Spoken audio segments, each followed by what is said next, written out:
Oke, kita boleh berikan tepuk tangan dulu Bapak Ibu semuanya. Iya, baiklah. Sebelum saya lanjutkan lagi obrolan dengan kedua narasumber, barangkali adakah Bapak Ibu yang ingin bertanya terlebih dahulu? Saya akan berikan kesempatan kepada rekan-rekan yang bergabung secara langsung di Ballroom Alila Hotel Solo maupun juga rekan-rekan yang bergabung di ruang virtual melalui sambungan Zoom. Silakan, ada yang mau bertanya? Dari Bapak yang langsung terlebih dahulu? Oke, silakan. Boleh dibantu dari rekan-rekan panitia, silakan sebutkan nama, dari mana, pertanyaannya apa.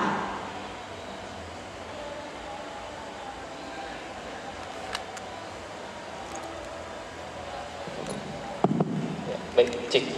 Bismillahirrahmanirrahim. Assalamualaikum warahmatullahi wabarakatuh. Saya Pulung dari GCI Solo.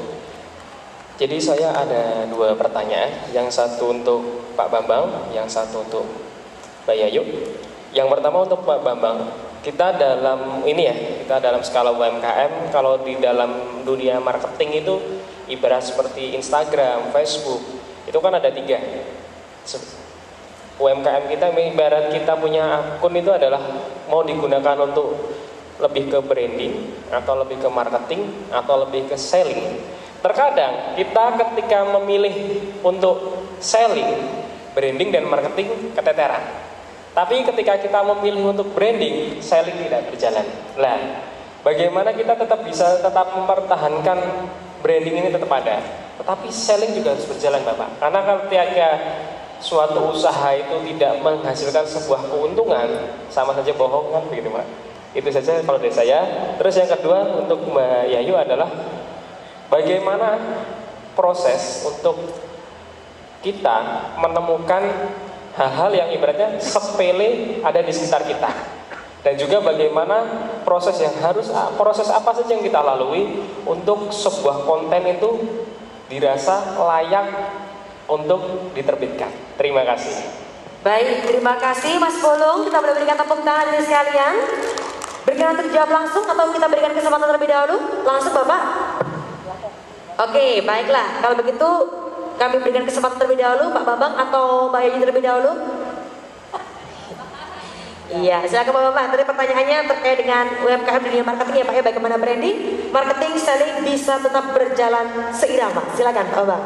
Iya, kalau saya pertama Mas, kita branding, selling dan sebagainya apapun itu, kita sebaiknya juga bisa menggunakan untuk brandingnya soft selling. Misalnya gini, hari besar, hari ini kebangkitan nasional, bikin aja flyer memperingati hari kebangkitan nasional.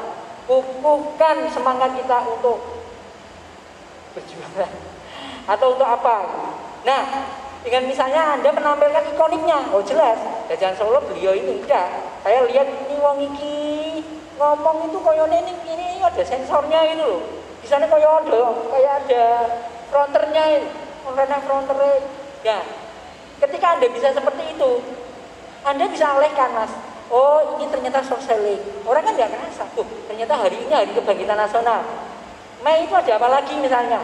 Nanti Juni, 1 Juni hari Pancasila, Rakyat Pancasila, bikin lagi flyer tentang hari kesadaran Pancasila. Nah, yang kedua, tadi saya katakan tadi ada web, sel dan sebagainya. Selain Instagram kan bisa di slide ya. Nah, sekali lagi, pertama mungkin berikan di situ untuk yang soft. Yang kedua, yang terakhir, slide terakhir itu baru kemudian harga. Dengan begitu orang itu nggak kerasa melihat Instagram kita itu asik aja. Kalau enggak jadinya marketer, bukan marketing. Ya, jadi sekali lagi ini bisa dilakukan, bisa semuanya dengan catatan soft, gitu loh. Orang kan nggak kerasa. Nah, untuk masalah jualan, kalau ranah saya jualan langsung saja ini ke ads. Karena kalau misalnya kita jualan di situ, orang langsung ditebak, jualan. Yes, gitu loh. Tapi sekali lagi, cara berjualan yang efektif adalah soft. Anda kalau didatangi sales misalnya, beli ini dong, pasti ya ditolak. Tapi ketika datang, Mas, ternyata kita itu kalau beli ini enak ya rasanya ya, ngobrol gitu, akhirnya dia mau beli. Di antaranya seperti itu. Oke, baik. Cukup menjawab, Mas Pulung? Baik, terima kasih Pak Bambang. Berikutnya silakan langsung saja Mbak Yayu, tadi bagaimana proses menemukan hal-hal sekitar kita. Barangkali hal-hal yang menarik dari sekitar kita, kemudian juga bagaimana proses yang harus dilalui hingga akhirnya lahir sebuah konten. Silakan Mbak Ayu.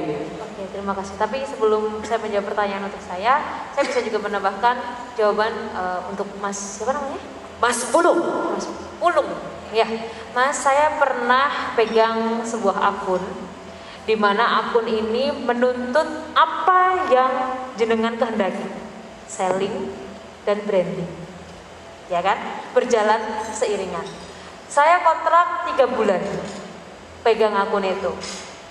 Terus waktu kita meeting itu dari owner mengendaki pokoknya gimana caranya akun ini terlihat bagus, epic, tapi juga ngejual.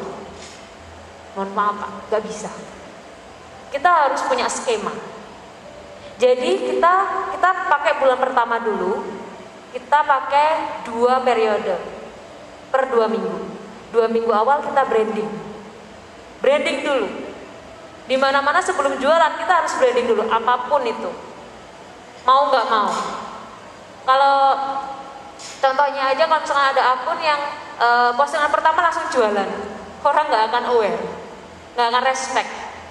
Jadi branding dulu. Oke, 2 minggu pertama kita branding dulu. Gimana? Responnya, followersnya gimana?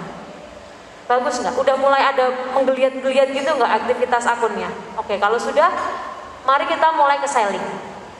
Produk apa yang mau diunggulkan bulan ini? Dulu ada produk soto. Oke, soto. Sotonya mau dipromo apa? Nggak ada, harus ada. Kenapa? Karena itu yang jadi highlight untuk selling, gitu ya. Oke, sudah tentukan promo, misalnya buy one get one soto. Ada Pak. Jadi buy one get one soto. Oke, habis itu 2 minggu, kan tadi 2 minggu pertama udah branding. 2 minggu berikutnya kita mulai selling. Kita upin itu promonya, tapi bukan lewat visual Pak.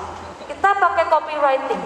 Jadi visualnya soto aja, aktivitas di resto itu, terus juga aktivitas baristanya, aktivitas waitersnya dan sebagainya. Tapi captionnya tetap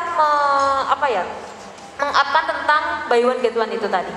Akhirnya benar, akhir bulan itu sudah ada kenaikan untuk pembelian si soto itu tadi.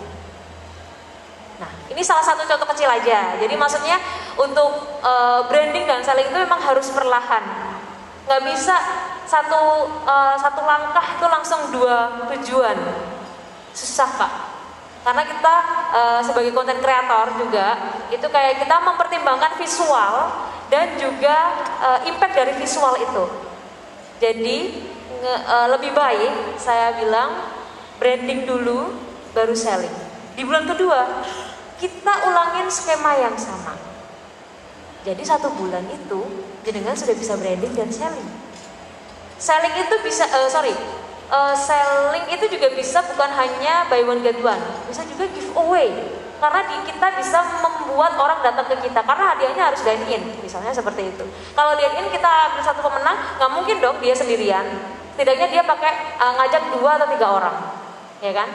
Itu sudah narik pelanggan lagi.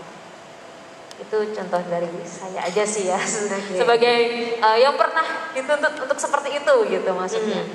Terus untuk pertanyaan saya, gimana sih bisa ngebuat kebiasaan atau hari-hari kita tuh jadi konten gitu kan istilahnya ya. Kita harus mulai punya rasa sensitivitas yang tinggi dan membuat segala sesuatu itu menarik, merasa bahwa sekecil apapun itu menarik. Misalnya aja ini ya, tadi lagi Mbak MC dan juga Pak Bambang lagi ngobrol, saya diem aja kan, saya mainan mic, bikin aja konten. Ada yang kayak saya nggak sih? Apa aku aja yang cuma ngerasa begini kalau ada orang 2 ngomong saya nggak diajak ngomong, terus saya cuma diem aja. Emang aku aja ya? Kamu gitu nggak? Itu kayak, jadi kalau di TikTok itu konten, itu personal banget. Iya ya, aku kalau ada orang ngomong aku diem aja ya, kayak gitu. Terus ada juga di TikTok misalnya gini, Pak Bambang ternyata pendiam ya kayak gini. Mohon maaf, bukan pendiam Mbak, saya nggak cocok aja ngomong sama Anda gitu.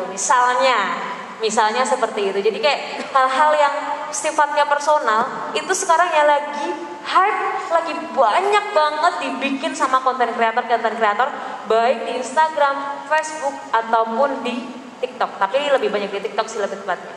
Jadi TikTok dia transfernya ke Instagram. Modelnya seperti itu. Jadi sensitivitasnya tuh harus ke 200% lebih gitu ya. Kayak misalkan saya adalah di yang kuliner, life hack-nya apa sih? Misalnya es teh. Ada yang kayak saya nggak sih? Kalau cuci tangan pakai es batunya. Hal-hal sepele seperti itu. Kalau ini diterapkan di sebuah brand atau di sebuah produk, misalnya produk jenengan adalah baju nih ya. Itu soft sellingnya juga gampang banget. Ada tuh saya lihat di TikTok seorang owner, dia soft sellingnya itu gini. Story dia on the way ke mall. Dia bilang, hari ini aku mau janjian sama teman aku ke mall. Terus aku ngerasa kayak nggak pede aja sih sama baju yang aku pakai karena ini bener-bener kayak kebesaran gitu. Tapi ternyata orang lihat aku tuh kayak menarik. Iya, ini karena baju aku yang aku beli di sini. Ini tuh bahannya oke banget loh, itu kan soft selling banget ya. Awalnya dari rumah, cuman mau ke mall sama teman-teman, cuman dia nggak pede sama bajunya karena dilihatin banyak orang. Ternyata dia ujung-ujungnya jualan, ngomongin tentang baju. Gitu. Itu yang lagi banyak banget konten-konten yang dibuat personal, modelnya personal, video personal, soft selling seperti itu. Terus yang terakhir tadi. Iya, bagaimana atau proses apa saja sih yang harus dilalui hingga akhirnya lahir sebuah konten? Tadi mungkin sebenarnya sudah sempat dibahas tadi ya terkait bagaimana pengambilan gambar dan sebagainya, tapi dijelaskan lagi. Oke. Saya sebelum liputan, apa sih yang saya lakukan? Malam hari. Jadi saya selalu bikin jadwal tuh mingguan Mas. Jadi setiap hari Minggu saya kumpulin jadwal, jebret. Dari Senin sampai Sabtu saya kemana aja, jam berapa, produknya apa aja, terus mau foto atau video. Nah, ketika sudah Hamin satunya misalnya besok hari ini nanti saya mau ke salah satu brand bolu kukus, dia baru. Kemarin saya sudah brainstorming kira-kira bolu kukus itu enaknya diapain ya. Saya brainstorming saya bisa di Instagram, bisa di TikTok. Karena dia mintanya video, mohon maaf, dia mintanya video, akhirnya saya harus bikin storyboard. Jadi sebelum saya produksi, saya harus bikin storyboard dulu. Habis itu, nanti aku kasih gimmick gini dulu deh. Aku mau kasih gimmick ini, gimmick yang lagi hype di TikTok, aku pakai di sini. Tapi kalau di TikTok ini kan untuk misalnya untuk fashion. Nah ini aku implementasikan ke produk kuliner. Bisa nggak ya? Cocok nggak ya? Kayak gitu. Oh ternyata cocok, oke juga nih. Oke, aku kasih gimmick di awal, 3 detik awal. Karena Instagram, YouTube selalu kebaca banyaknya viewers di 3 detik awal. Oke. Habis itu udah dapet gimmick, terus langsung deh kita bikin storyboard. Oh kita kenalan dulu nih. Hey kenalin, ini adalah salah satu outlet terbaru di kota Solo yang ngejual bolu kukus dan sebagainya. Uniknya apa sih? Kita cari keunikan si produk itu. Setelah kita tahu keunikan produk itu, ayo kita review unboxing. Seperti apa? Apakah benar yang dia sampaikan highlightnya dengan realitanya? Ketika sudah kita kasih tahu deh harganya tuh ini loh. Kalau kamu mau beli silahkan kesini. Di Solo jangan lupa jajan, gitu misalnya. Gitu. Terus habis itu kita masuk ke produksi, editing. Nah, karena aku ada tim editor sendiri, jadi ya dia yang edit. Habis udah selesai edit, kasihkan ke aku. Ada revisi nggak gitu kan? Biasanya aku yang ngisi VO juga. Terus revisi, aku nggak suka scene-nya misalnya kayak gitu, tatanannya nggak bagus. Akhirnya direvisi. Kalau udah layak, kasih musik yang bagus. Aku bikin caption. Saya selalu sampaikan misalnya ke klien ya, ada klien saya sampaikan ini caption sudah sesuai, oh sudah, saya posting gitu. Di jam prime time. Panjang ya. Luar biasa. Kita berikan tepuk tangan dulu Bapak Ibu hadirin sekalian. Baiklah, ternyata prosesnya tidak semudah itu Ferguson ya. Jadi harus ada proses yang dilalui dari bagaimana menemukan hal yang menarik, kemudian menyusun skema, ide-ide tadi menjadi suatu hidangan yang bisa dinikmati melalui sebuah konten yang diunggah dan akhirnya menjumpai netizen-netizen melalui akun media sosial. Baik, mungkin barangkali saya pastikan terlebih dahulu dari rekan-rekan yang bergabung secara daring, apakah ada yang mau bertanya? Kita berikan kesempatan yang bergabung secara daring terlebih dahulu ya. Tunggu, kita berikan kesempatan apakah ada yang bergabung secara virtual?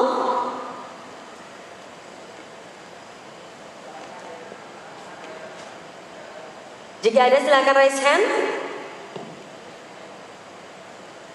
Oke, silakan rekan-rekan kalau ada yang mau bertanya boleh bergabung, boleh raise hand terlebih dahulu. Diklik tombol raise hand-nya. Iya. Silakan, jadi di Zoom teman-teman ada simbol dada-dada ya. Silakan yang mau bertanya silakan boleh diklik.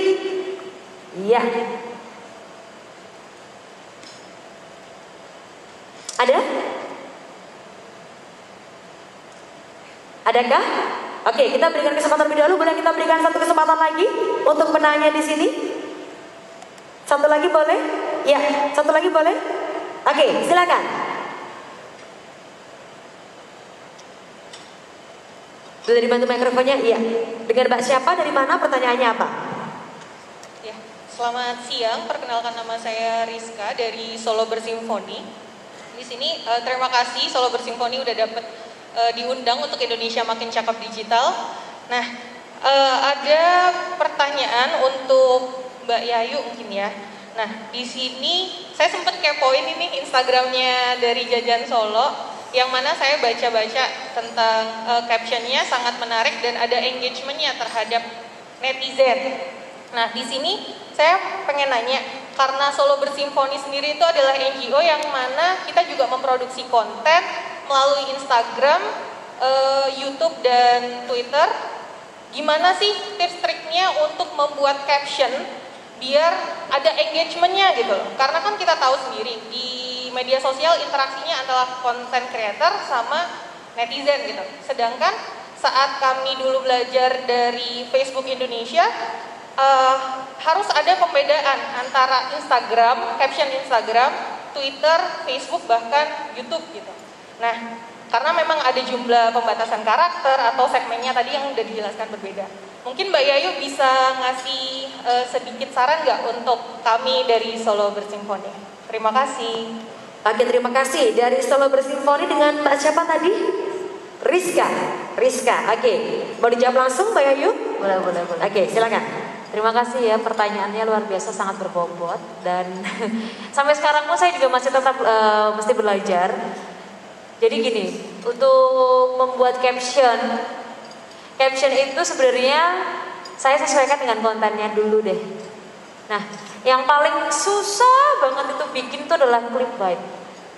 Kayak judul gitu lah ya, judul. Kalau dengan kepo, saya selalu bikin kalimat awal tuh yang caps lock semuanya. Nah itu kan. Itu biasanya saya ada beberapa kriteria untuk membuat clickbait. Yang pertama itu personal, sifatnya personal. Artinya personal itu kayak kamu ngobrol sama aku aja deh. Kamu udah makan belum sih? Kamu udah tahu mie ayam Handayani belum? Belum ya? Nih aku kasih tahu. Misalnya kayak gitu. Jadi kayak sifatnya personal dulu. Jangan yang hadirin sekalian yang berbahagia udah tahu mie ayam Handayani, mohon maaf. Nah, beda. Karena aku selalu bikin caption itu kayak aku ngomong sama si A. Jadi aku selalu sebenarnya aku lebih cocok dengan kamu tahu nggak? Bukan kalian tahu nggak? Kan beda. Kalian dan aku itu kayak ada gap. Tapi kalau aku dan kamu itu sangat kayak lekat gitu. Itu salah satu tips ya dalam penulisan aku dan kamu itu saya pelajari juga waktu siaran dulu. Terus habis itu setelah personal kita lihat isu dulu. Ini produknya ada isunya nggak nih? Kayak misalkan kemarin ada di Solo itu tahun 2019 itu ada dimsum 3.000-an. Waktu itu sama sekali belum ada yang meliput. Terus itu adanya di Jogja. Terus dia ternyata ada di Solo. Aku bikin clickbait. Hah, dimsum 3.000-an? Karena kenapa aku pakai clickbait itu? Karena di Solo dimsumnya harganya 18.000-an pada saat itu. Ya memang kualitas berbeda. Cuman untuk kaum seperti saya ini 3.000-an itu kan udah bisa makan dimsum kayak gitu. Oh iya, di mana? Nah, isu. Ya tadi ya personal isu. Yang ketiga biasanya highlight dari si produk itu atau konten itu. Misalnya ada salah satu minuman baru di kota Solo yang emang dia tuh the one and only, belum ada di tempat lain gitu. Terus itu bisa dijadikan clickbait juga. Kuncinya di clickbait untuk supaya orang itu melanjutin baca. Terus jangan terlalu bertele-tele juga sih sebenarnya. Terlalu mendeskripsikan menu itu sebenarnya juga aku sendiri sebagai pembaca juga nggak suka gitu. Kalau khusus di kuliner ya, mohon maaf. Terus kadang terlalu belibet, itu enak banget, gila parah gitu. Aku nggak suka yang seperti itu. Tapi sampai sekarang masih ada yang seperti itu soalnya. Jadi cara penulisan nggak ada yang pakem.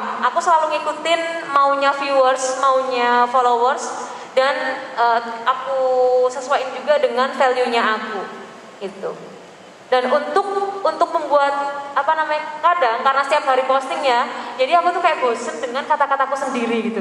Pernah denger gitu ya Mbak? Kayak bosen mendengarkan suara sendiri, sering Mbak ya? Terus gak kerja deh kayak suara sendiri ya. Jadi akhirnya aku juga brainstorming ternyata. Aku brainstorming dengan cara kadang aku ngedengerin orang ngomong. Dengan kita ngedengerin orang ngomong itu kayak kata kita akan bertambah gitu loh. Selain membaca ya Pak ya, selain membaca, kita juga bisa mendengarkan orang lain bercerita panjang. Itu juga ada bahasa-bahasa baru gitu ya, yang bisa relate dengan anak-anak zaman sekarang. Gitu sih. Oke. Artinya kalau tadi saya meluruskan lagi dari yang Mbak Rizka tanyakan tadi ya, artinya apakah ini tadi bisa diterapkan untuk semua media sosial? Betul begitu Mbak Rizka ya? Artinya kan tadi untuk Instagram, kemudian Facebook, YouTube, Twitter, barangkali kan ada batasan-batasan tertentu yang akhirnya membuat beberapa media sosial ini berbeda satu sama lain. Apakah itu bisa diterapkan, Mbak Yayu? Kalau itu tadi aku berbicara Instagram. Kalau Twitter, aku lebih ke ini sih. Kayak misalkan di TikTok dulu deh. TikTok itu kan sangat terbatas banget ya. Biasanya aku cuman ngomongin, jajan yuk kesini, ada yang baru loh. Terus nanti selebihnya infonya itu aku akan VO biar orang lihat video aku, misalnya seperti itu. Terus kalau di Twitter sendiri, mendeskripsikan suatu produk kayak nggak bisa ya. Kayak misalkan di Twitter lebih kayak soft selling sama dengan di TikTok, cuman bisa agak panjang sedikit sih kalau menurutku. Jadi bahasa Instagram, Facebook dan juga TikTok juga berbeda ya. Instagram itu kayak kita. Nih. Kaum ini kan kaum Instagram. Kalau Facebook bisa dengan misalnya katanya lebih istilahnya rada resmi siti gitu kalau Facebook menurut saya. Atau malah basa Jawa sisan karena segmennya di Jawa misalnya. Karena kenapa? Facebook kan segmennya memang 30 ke atas kayak gitu-gitu kan. Jadi aku selalu bikin caption disesuaikan dengan umur si pengguna platform itu. Kalau Facebook 30 ke atas ya bahasaku nggak mungkin lo atau kami tahu nggak guys gitu, nggak mungkin kan. Jadi aku bilang ada yang cari ini nggak? Ini tuh baru loh di kota Solo, namanya ini, harganya sekian, kamu mesti cobain deh. Maksudnya masih bahasa-bahasa yang aman, itu 30 ke atas masih oke, dan di bawahnya pun juga masuk kayak gitu. Kalau di YouTube aku lebih hampir sama kayak Instagram sih kalau di YouTube. Oke, mungkin barangkali kalau saya bisa ambil garis tengahnya, lebih kita melihat siapa segmennya terlebih dahulu ya, target pasarnya siapa, kemudian kita juga kira-kira media sosial apa yang kita gunakan yang akhirnya nanti bisa menciptakan sebuah caption yang bisa menarik dari target yang kita tuju. Berarti lihat segmennya, lihat media sosial yang digunakan, begitu ya Mbak Ayu ya. Oke, cukup menjawab Mbak Rizka. Terima kasih, kita boleh berikan tepuk tangan sekali lagi Bapak Ibu hadirin sekalian. Iya, dan sebelum kita akhiri obrolan kita kali ini karena waktunya terbatas, saya yakin masih banyak yang mau berdiskusi lebih lanjut, tapi boleh barangkali dari Pak Bambang terlebih dahulu. Ada sedikit yang mau disampaikan menutup perbincangan kita kali ini, silakan. Gunakan internet, media sosial untuk kemanfaatan, untuk konten produktif, untuk kepentingan dan konstruksi. Jangan gunakan untuk hak. Dan jadikan itu sebagai bahan Anda untuk menjadi lebih baik. Terima kasih. Boleh berikan tepuk tangan Bapak Ibu rekan-rekan semuanya. Dari Mbak Yayu, silakan. Semua orang bisa jadi konten kreator, semua orang bisa memberikan manfaat baik untuk orang lain. Jadi gunakanlah internet atau digitalisasi saat ini dengan baik untuk memberikan manfaat yang baik untuk orang lain. Terima kasih, tepuk tangannya boleh rekan-rekan sekalian. Terima kasih sekali lagi untuk dua narasumber kita yang luar biasa, Pak Bambang, Mbak Yayu. Terima kasih untuk sharingnya di kesempatan kali ini di kelas digital yang pertama, yang tentunya masih akan kita lanjutkan besok di hari kedua, hari Jumat. Jadi kalau hari ini kita boleh berbincang bersama dengan Pak Bambang dan juga Mbak Yayu pastinya. Kami kembali mengundang Bapak Ibu rekan-rekan semuanya, baik yang hadir secara langsung maupun secara daring, secara virtual, untuk kembali bergabung besok hari Jumat pukul 9 waktu Indonesia Barat. Kita masih akan kembali mengajak rekan-rekan semuanya untuk boleh menjadi bagian dalam kelas Cakap Digital di Indonesia Makin Cakap Digital. Silakan, kami kembali mengundang Anda untuk bergabung bersama kami di sini. Dan oleh karena itu kami juga kembali mengingatkan kepada seluruh peserta untuk nantinya boleh mengunduh ya untuk mengakses dari e-sertifikat yang sudah disediakan oleh panitia. Caranya bagaimana? Silakan nanti Anda bisa mengakses barcode yang akan ditampilkan di layar kaca teman-teman. Dan juga bagi Anda yang bergabung secara langsung, silakan nanti panitia akan memberikan linknya di akhir acara.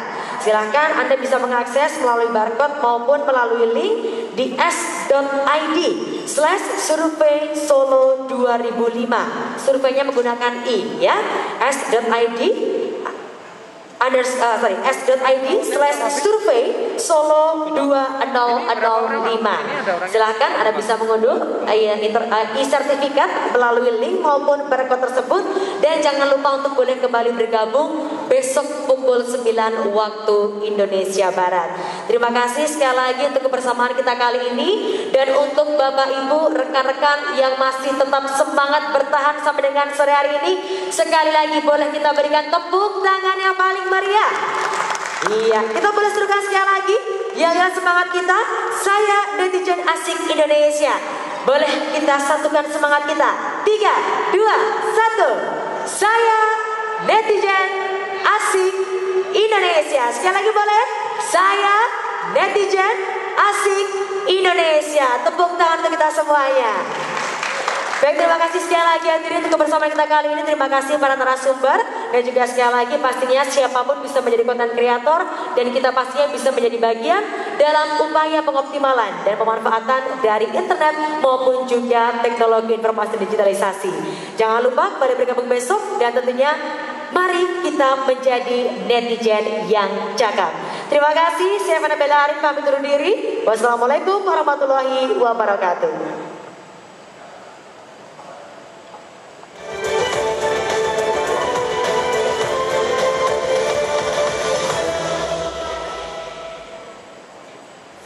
Ikuti peluncuran program literasi digital nasional yang akan dihadiri Presiden Republik Indonesia dan Menteri Kabinet Indonesia Maju. Acara ini juga akan dimeriahkan oleh berbagai talenta digital. Saksikan Indonesia Makin Cakap Digital, Kamis 20 Mei 2021, pukul 9 WIB. Acara ini diselenggarakan oleh dan didukung oleh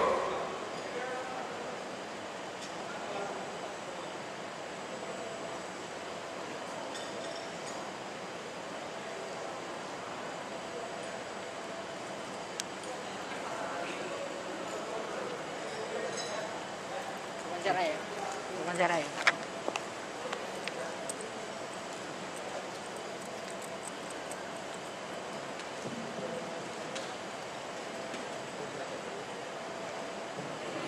Terima kasih Bapak Ibu sekalian. Hari ini acara berjalan dengan sangat lancar dan luar biasa untuk Bapak Ibu sekalian yang hadir di siang hari ini di Indonesia Makin Cakap Digital yang diselenggarakan di Kota Surakarta. Terima kasih.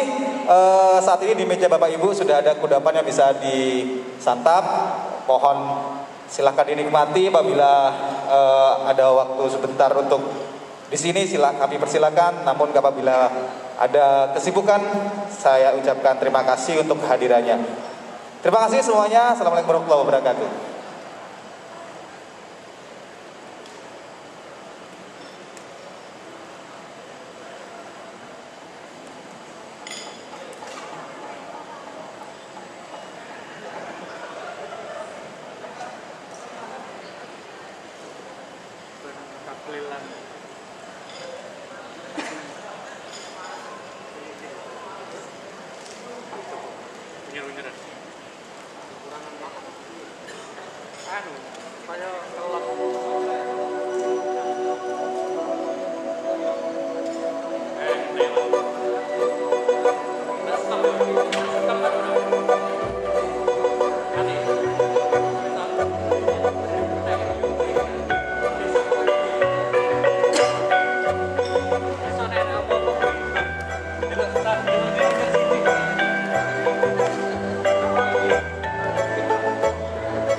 Parkirnya ngerti, bisa lah.